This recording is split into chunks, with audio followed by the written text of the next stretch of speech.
Hey guys, and welcome to our review of Ultraman Zett, episode 22. I'm host of Cinder Blaze, and today we have... The Frozen Stratos.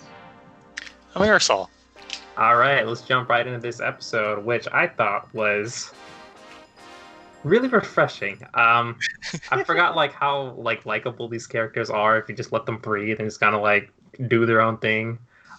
This is definitely a fan service episode. Haruki especially just got a solid minute and a half, dripping. Yeah, and what we can assume is his sweat. we usually rag on Sakamoto for all the gratuitous scenes with women and all the kicks, and his quote love sounds. But there was definitely some heart. You think I'm kidding, don't you? There was an interview. I'm trying to think of what. There was an interview. I think they did for the Q Ranger spinoff with Stinger, where you know how they had the new girl character. She says, Yeah. she said something like the director's uh, uh, I guess satisfaction with the shots are exemplified by his love sounds or whatever. I. Okay. Sakamoto, everybody. Yeah, I don't know. I thought it was good as well. We got the return of that 5 minute, civilian sized form. That was fun, and then oh, man, just bringing Savenger back was a good time. Yeah, they definitely know what the fans kind of wanted from this series. So just you know what, let's bring back Sevenger, give him the new power up that we're trying to sell, and seeing Sevenger with the little dagger, it just makes it much more endearing, especially because it's a little Belial dagger, that adorable little thing paired with Sevenger. It's just double the cute, double the potency. Yeah, it was just a really fun scene. Yeah. Just that, and oh my god, I already forgot that. I keep on forgetting the name of the form, but it's Zett's red form. Beta Smash. Beta Smash. Yeah. That. That's your whenever favorite. Yeah, and we had a solid 30 seconds with was it Alpha Edge, and he was actually fighting a little competently for once, because I felt for the longest time his base form was just awful. It almost never got the job done. Oh. And it was probably for probably 2 episodes max that it was actually competent, but we actually got to see some choreography just being put into him, invested into that form, so we can just see exactly what all those kung fu skills are supposed to be about. Oh yeah, so, it was. I don't want to say it was weird, but we had it at regular speed. We had a fight at regular speed. They didn't slow it down to make the fight seem weighty, so it Oh yeah. Yeah, it allowed us to have a more dynamic fight, I feel. I absolutely prefer that from large bells, because they feel too lumbering whenever they slow it down like that, and it almost feels a little boring. I mean, because the action gets slowed down, and it's I will say Ultraman does have an attention to size, scale, and miniatures and stuff. So I appreciate putting in the effort of, all right, we'll slow it down by this much. But as to what you were saying, yeah, it is a little boring. And on top of that, we know they know how to do it, and they always know how to do it really well. I don't know. I think when they slow down, it's more a relatively I can't even say the word right now, so yeah. Just because they're bigger, everything is for us, because we're smaller, it seems like they're doing it really slowly, where it might just be normal pace for them. And then when you get it the Alpha Edge form, when he's doing it at a normal pace for us, he's probably just really fast for the enemy. So I guess that's one way to highlight the strength. Yeah. Sure. Yeah. I mean, it's not without merit. It's just, you know. And to be fair, I've always felt that Ultraman handles that a little bit better than, say, Sentai, which is usually a lot more clunky, Yeah. given their limited range of movement. Like they have moments. I'd say like the more standout moments for me were when Loop had they just had the CGI version and it just wailed on whoever or whatever. It really brought in that impact, and honestly don't mind their CG. So having that exhilarate the fights this week was really good. Yeah. Also, the freaking Betty Smash the Sevenger tag team was just beautiful, man. Yeah. Like Sevenger just brings that attitude that just, makes it that much better. Yeah. Yeah. What did we think of where we're taking the characters so far? Because obviously we're sort of making out, at the end of the show, making out our typical setting as the villain, or like, upending what we knew and what we're comfortable with this show. Yeah. What do you think about the change of pace? Like they did have to like hard force a villain, and I think like Juggler, he's more of like an agent for the writers and the director as well.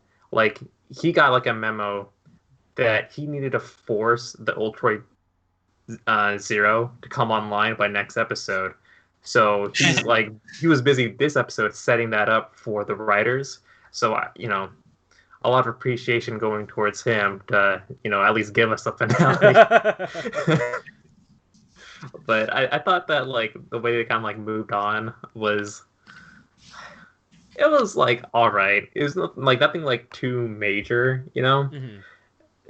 Because like the characters themselves didn't feel like too heavily impacted. It's like Haruki's like, oh, I'm just working in security, and Yoko's like, I guess I'll just like try out because we're looking for a pilot. And it's not like people have really moved too much. The old guy was borderline retired anyways, so for him to kind of like move on, it didn't feel that impactful. Move on to pursue his passion in clownship, clowning, being a clown. Oh yeah, and I've also lost a lot of respect for him when he just completely, disregarded his daughter that one episode. So I didn't mind seeing the clown suit. Also, unfortunately, it would be remiss to say nothing about the genuinely adorable moment when Haruki and Yoko showed up to the Savenger exhibit and their friend was... It was incredibly adorable.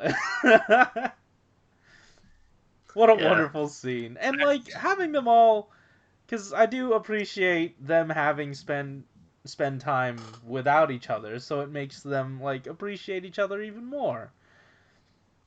Yeah, they're happy just to like see how each other, cohesive they were as. Yeah, I'm okay with the like change of pace as far as like where all the characters are. It feels like something a series would normally do midway or towards the latter third. Mm-hmm. We've got like maybe 3 episodes left. I mean, I guess I am, given that we only have a few episodes left, a little annoyed that we're still kind of in the dark about why Juggler is doing what he's doing. Because, like, Alex is totally right. It just feels like, well, the writers need this to happen, so have Juggler make it happen. Yeah. But, like, there's no... It doesn't feel like there's much of a reason yet. At least not one that's been given. And it feels like something they're just going to drop on us in, like, the last episode. Yeah, because like he could have like a perfectly valid reason. Because like I kind of trust him to use that character somewhat responsibly because he's a fan favorite. But like if we don't have enough time to like let his intentions marinate into the plot, then it's just gonna feel like it just got thrown at us, and then we just had to deal with it. And like with the time restraints that we have, it's not gonna resolve in any peaceful manner. So it's just it might just end up being, it might end up feeling like an episode of the week by the time we hit our finale, which would be very bad. Like even like for like Rube, that ended very abruptly as well. That ending pissed me off. But like discussion for another day, but it pissed me off. They did give us like a little bit more time. It was a terrible ending, but they gave us some time with it. Yeah, and like the whole change of pace thing happening this late, like it's so late that this feels like an epilogue almost. Like, this is like something like a scene we would get like right after they're done like beating our final villain, and then they're like moving on to different things, but they're like squeezing in the finale at the very end, so it feels like they're hitting the beats at like the wrong moments almost. Yeah. Ultimately, I'm just kind of okay with all of it. It's whatever. Like I enjoy so far. I enjoy the characters enough to sort of hand wave any sort of, I guess, sins. Yeah, it's just, the plot wasn't always there, but the characters were, and this sounds like I'm talking post-mortem, but but it's built up enough goodwill. If like they ended abruptly, fine. If we, you want to just dive into comments? Yeah, then? Dive into comment. Singular. Comments. All right. Well, this one's from Heroic Gangster. Man, this episode is just all nuts in general, especially since Jug Jugs has his old haircut now. He is about to go dog wild. This episode has the right amount of stuff going on without needing to go all live action Sakuga like the Ace episode.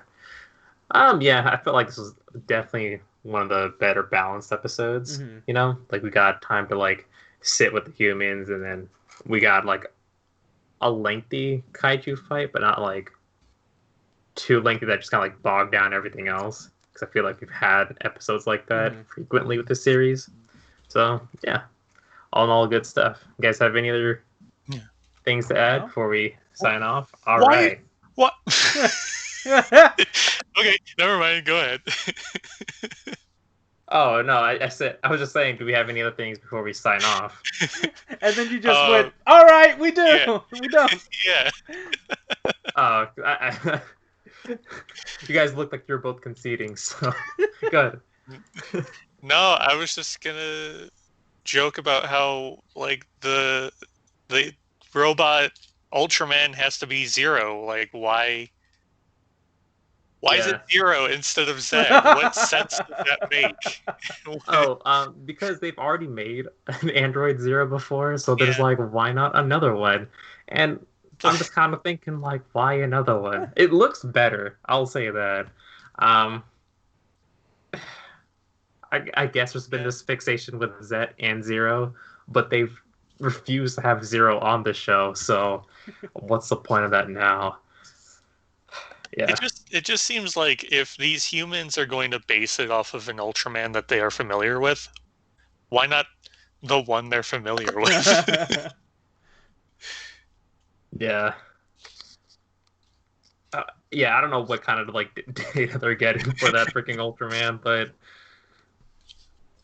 yeah. All right. Now, do we have any other final thoughts? All right. Okay.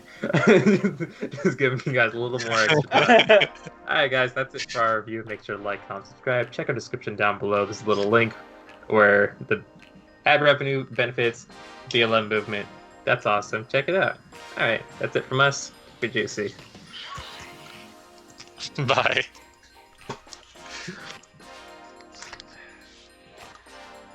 Wow.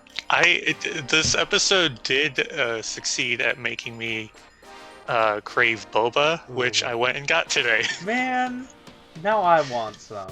There's a new place that opened up around me, and it's really